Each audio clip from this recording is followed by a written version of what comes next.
تأخذه سنة ولا نوم له ما في السماوات وما في الأرض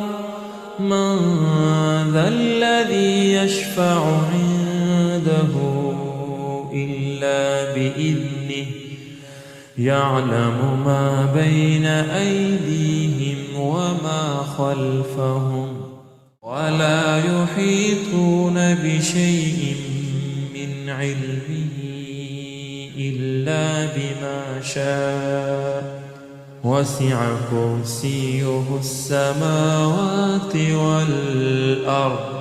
ولا يؤوده حفظهما وهو العلي العظيم.